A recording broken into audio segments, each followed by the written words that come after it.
Wakati alinipigia simu akanieleza, hebu kimbia huko Ngurwa, wewe uone shemeji yako nini ambaye inaendelea.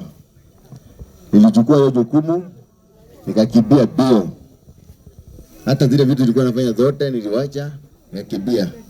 Wakati nilikimbia nikaenda hapo, ile kitu nilikutana na my uncle Mnene kama amesimama kwa ukuta. Nikamuuliza Mnene, kwani wewe hapo kwani wewe nipigie simu? Akaniambia hata nitoa. Unaona hata nilikuwa na scroll simu nikupigie simu. Wakati naenda kuingia ndani nikafukuzwa. Nikamwambia wewe ukishika hapa you are one of the suspect. Nikamwambia haina shida, itajulikana tu. Tukaambiwa, tukachukua hiyo wakatupea maelekezo. Tukafanya hiyo vile walituambia. Tukafunga mlango, tukafunga kamba, tukangojea. Na vile tulingojea, wacha niseme huyu shemeji yetu alikuwa mtu wa kichwa rais, because tukiwa hapo tulikuwa tumejadana na watu wengi sana. Wakati polisi walikuja, akatuma deputy OCS. Deputy OCS alikuja, kaangalia ile kitu iendelea, akatuuliza maswali, sisi tukajibu. Sema kamuuliza, sasa mmetuuliza, sasa mnataka tufanye aje, tubebe ama mnataka kubeba? Sema hii mwili sio yenu, hii mwili ni ya serikali. Kamuuliza, sasa shemeji deputy, sasa saa hii tunaona ako hapa na tunaona anaendelea kuja, tungeangalia tuone kama anapumua tubebe twende tupeleke Kenyatta aenda akamalizike. Sema hapana, huyo mtu huwezi guza. Akapata sheria, wakaitana, wakakuja wote, madisai wakakuja.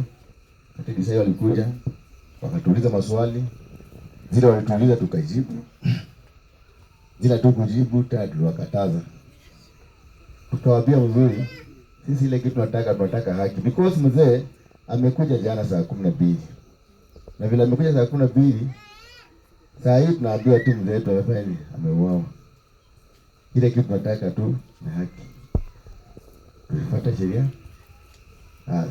Ikawa serikali wanaamurisha mwili wapeleke City Mortuary. Nikaambia hapana, unajua sasa mkubwa, tukipeleka mwili City Mortuary itakuwa gharama kubwa kwetu. Wewe fanya hivi, wacha tuongee, hii mwili unipige transfer ipende iende Chiromo. Ikawa ugumu.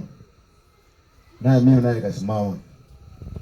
Nikana wasumbua sasa. Kapi kusumbuana sasa. Kabla sasa mwisho ukweli huko hatuwezi kubali mwili wetu uende huko, because tunajua mambo ya huko, mwili kienda huko na tupangwa. Na si hataki mwili wetu uende kutupa huko. Wakati leo tumeendelea kumzinya, waliongea na wengine. Nikaambia Mnene, hebu pigia ule ako in charge. Mwambie sisi hatukubali mwili wetu kwenda wapi, sisi tunapeleka Chiromo. Kweli alisikia ripoti za wengine na tukachukua mwili tukapeleka wapi, Chiromo. Tukatoka Chiromo, tukakuja paka polisi tukaandikisha. Wakati tulikuja tukaandikisha, tukamalizana. Mimi yangu nikaandikisha the following day, nikamaliza. Wakati tulitoka police station, tukakuja kwa nyumba. Wakati nilikuja kwa nyumba, tunakuja. Wakati nilikuja tuwakuta kwa wazee wa familia wameingia.